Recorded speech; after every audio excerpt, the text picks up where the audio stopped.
మరి ఈరోజు దేశంలోనే ఒక టాలెస్ట్ లీడర్, అంత పొలిటికల్ ఎక్స్పీరియన్స్ ఉన్న వ్యక్తి, ఎన్నో సంక్షోభాలు, ఎన్నో అవకాశాలు అన్నీ కూడా చూసిన వ్యక్తి, 28 సంవత్సరాలకే శాసనసభ్యుడిగా, 30 సంవత్సరాలకే మంత్రిగా, 3 సార్లు ప్రతిపక్ష నాయకుడిగా, 4 సార్లు ముఖ్యమంత్రిగా, తను సూచించిన వ్యక్తులు ప్రధానమంత్రులుగా, ప్రెసిడెంట్లుగా భారతదేశ రాజకీయాల్లో ఒక కీలక పాత్ర పోషించిన వ్యక్తి నారా చంద్రబాబు నాయుడు గారు.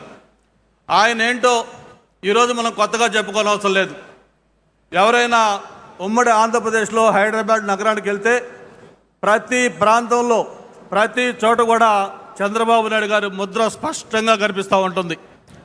అది ఒక అంతర్జాతీయ విమానాశ్రయం కావచ్చు, లేకపోతే ఒక ఓఆర్ఆర్ కావచ్చు, లేకపోతే ఒక జినోమ్ వ్యాలీ కావచ్చు, లేదు ఈరోజు ఏదైతే ఒక సైబరాబాద్గా తెలంగాణ ప్రాంతానికి అత్యంతగా ఇన్కమ్ తెచ్చే గ్రోత్ ఇంజిన్గా ఉన్న సైబరాబాద్ కావచ్చు, ఇవన్నీ కూడా మనకి చరిత్ర చూపిస్తున్న సాక్ష్యాలు.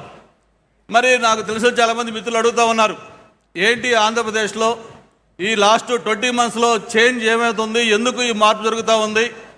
భారతదేశానికి ఏదైనా ఇన్వెస్ట్మెంట్స్ వస్తే గతంలో మహారాష్ట్ర, తమిళనాడు, గుజరాత్, లేకపోతే తెలంగాణ లాంటి ప్రాంతాలకు వెళ్ళాయి.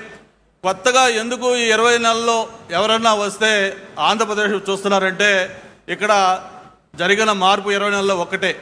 ఒక సమర్థవంతమైన నాయకత్వం, చంద్రబాబు నాయుడు గారి నాయకత్వంలో ఆంధ్రప్రదేశ్లో ప్రభుత్వం ఏర్పడటం, దానికి ఒక స్పీడ్ ఆఫ్ డూయింగ్ బిజినెస్లో ఎంతో ముందుకు తీసుకెళ్తున్న లోకేష్ గారి దీన్ని తోడు కావడంతో మరి భారతదేశానికి వచ్చే పెట్టుబడులు 100 రూపాయలు వస్తే అందులో 25% కేవలం ఆంధ్రప్రదేశ్కి వస్తూ ఉన్నాయి.